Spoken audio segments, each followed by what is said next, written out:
12h30, Madame, Monsieur, bonjour. Bienvenue dans l'information de la mi-journée sur RTI2. Les titres.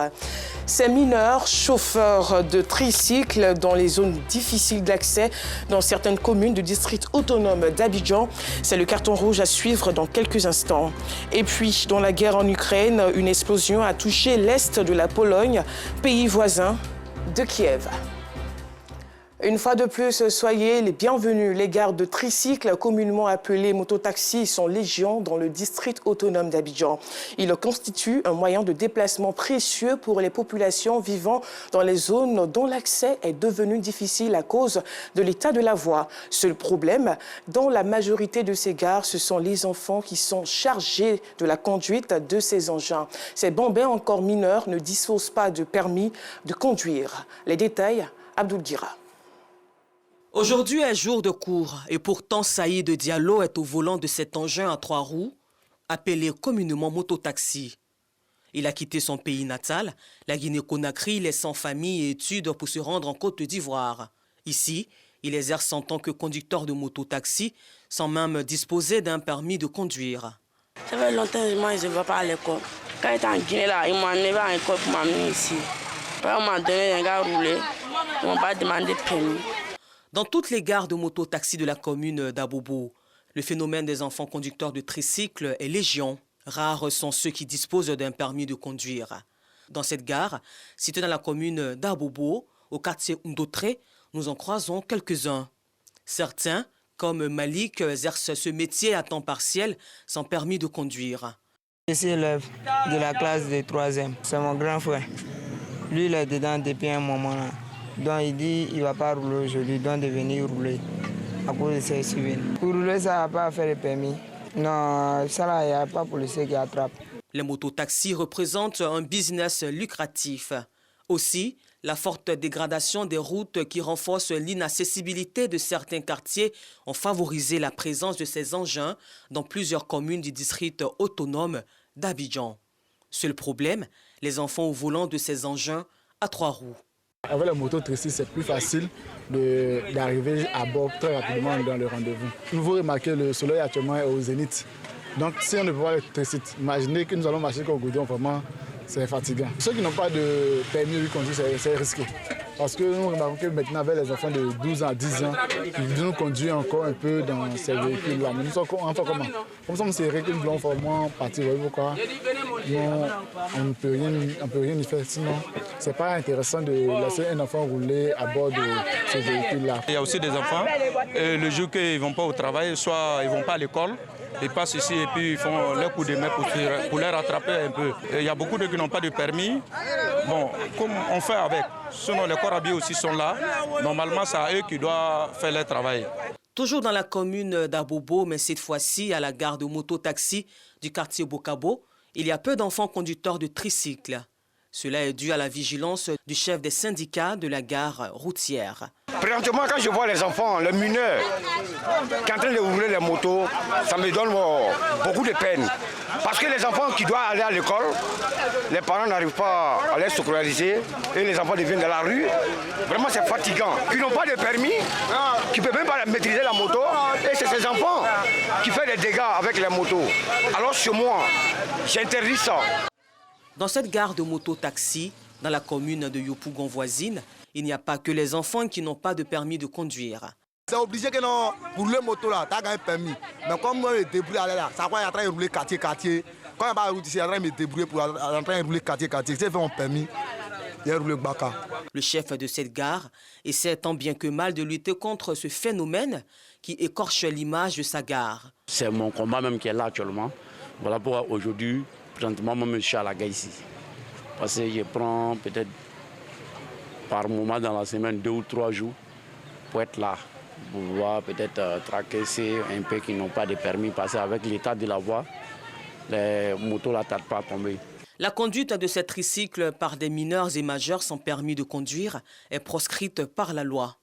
La rédaction de RTI2 attribue donc un carton rouge aux parents de ces enfants mineurs qui les poussent à conduire.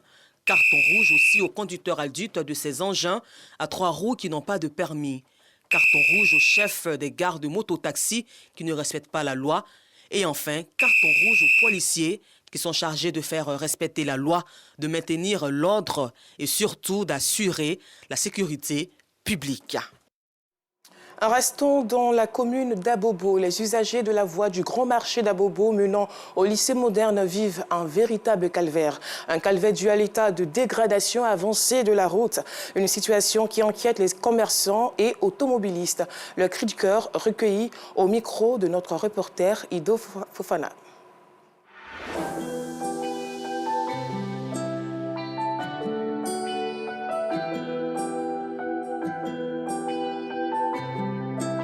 Ces images reflètent le quotidien des usagers de la voie du grand marché de la commune d'Abobo, menant au lycée moderne.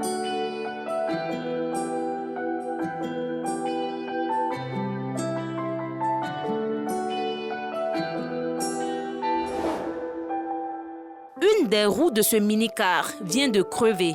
En cause, le mauvais état de la route. Les passagers sont donc obligés de descendre du véhicule. Je partais à PK18, la voiture ne peut pas partir. C'est pourquoi je suis descendu. À cause de la voie là, c'est pas bon. Difficile pour les automobilistes de se frayer un chemin. Un vrai casse-tête pour ces derniers. C'est pas facile. On demande au maire de voir, prendre la voie pour nous. Sinon vraiment, nos voitures en train de se cabosser partout.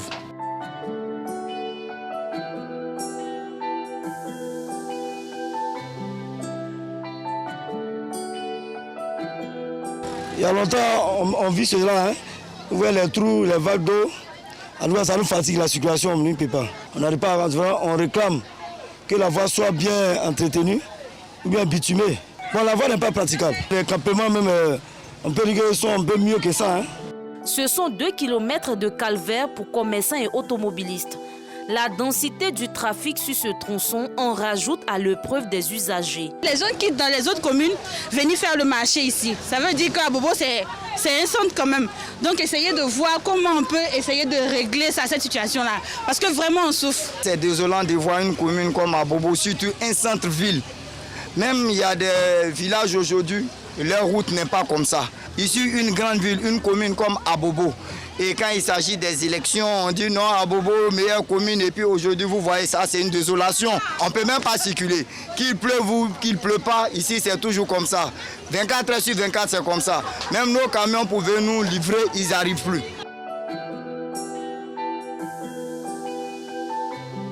Ce geste, Danyogo l'exécute plusieurs fois par jour. Vendeuse de fournitures scolaires sur cette voie, elle reçoit sans cesse des éclaboussures sur sa marchandise. Une situation bien désagréable. Il y a une voiture même, la dernière fois, elle a passé, elle a versé porte-porte dans ma bouche même. Il a dit, il a crié, il m'a demandé pardon, je peux faire rien, si ce n'est pas pardon. Je peux pardonner. Quand la voiture passe à porte-porte, ça verse sur nous, ça verse sur notre marchandise. Nous, là, c'est l'argent qu'on a mis dans la marchandise, donc comme ça, c'est pas bon. La dégradation de la voie reliant le grand marché de la commune d'Abobo au lycée moderne trouble le sommeil des usagers. Pas seulement, cette situation a une incidence sur la floraison des activités des populations de cette partie de la commune. Des populations qui s'en remettent finalement à la providence. Ce 15 novembre marquait la célébration de la Journée nationale de la paix.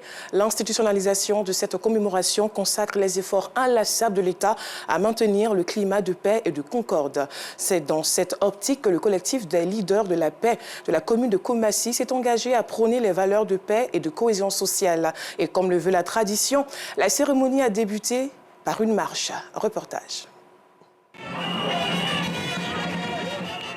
C'est au son de la fanfare que les habitants de la commune de Koumassi ont célébré ce 15 novembre la fête nationale de la paix.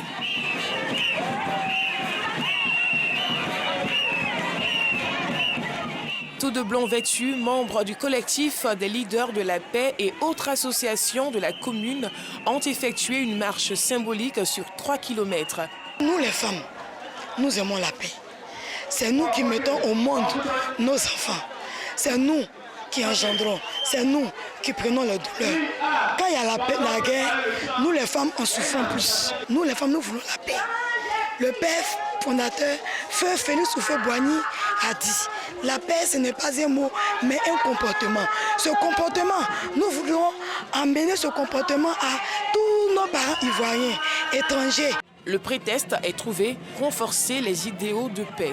Si nous sommes présents en minorité dans ce groupe-là, c'est pour laisser la latitude aux femmes de s'exprimer parce qu'en elles, on trouve la paix, en elles, on trouve l'amour, en elles, on trouve la joie. Et s'il y a la joie, on ne peut dire que c'est la paix dans le foyer et partout.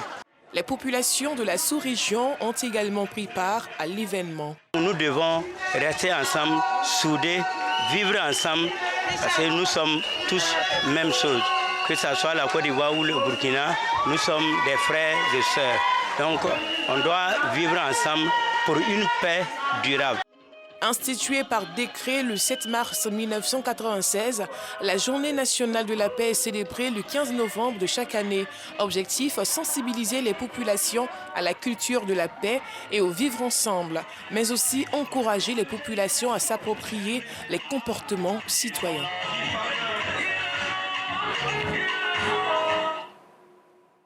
Un autre registre à présent.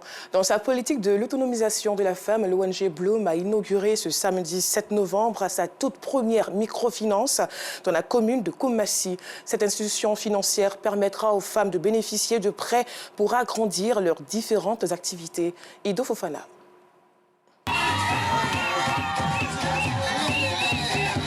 C'est par ses pas de danse que la commerçante Djenebou exprime sa joie à l'ouverture d'une microfinance dans la commune de Koumassi. Un établissement qui lui permettra d'avoir des prêts pour agrandir son business. Nous, on fait commerce. On n'a pas d'argent pour aller loin. Ils ont fait un niveau banque comme ça qui va nous donner prêt pour vendre. Si on prend pour vendre, on n'a qu'à payer puisqu'on puisse donner à les autres. Donc on est content de ça. Vraiment, on est content. Comme Djenebou, les femmes de la commune de Koumassi manifestent leur joie à la création de cette microfinance.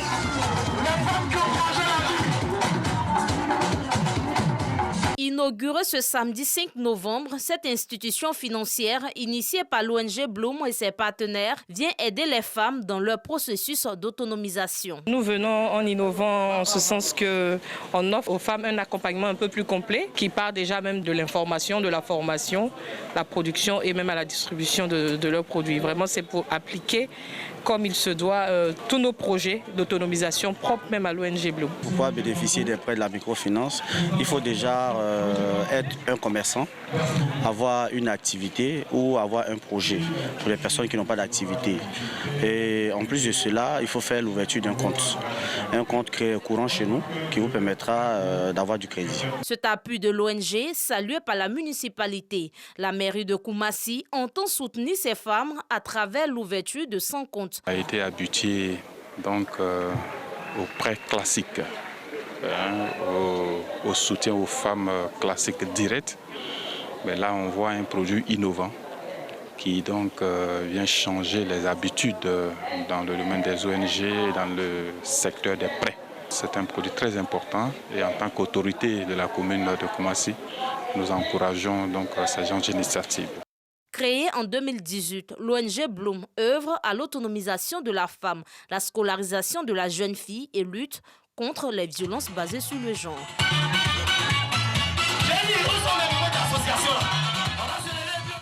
De la joie au sein des femmes entreprenantes.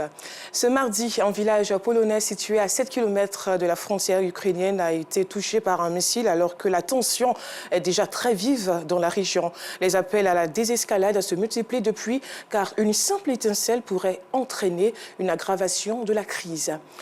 Et pour terminer, aux États-Unis, l'ex-président Donald Trump a officiellement annoncé mardi être candidat à l'élection présidentielle de 2024 lors d'un discours prononcé depuis sa résidence en Floride. Voilà, fin de ce journal. Merci de l'avoir suivi. À demain.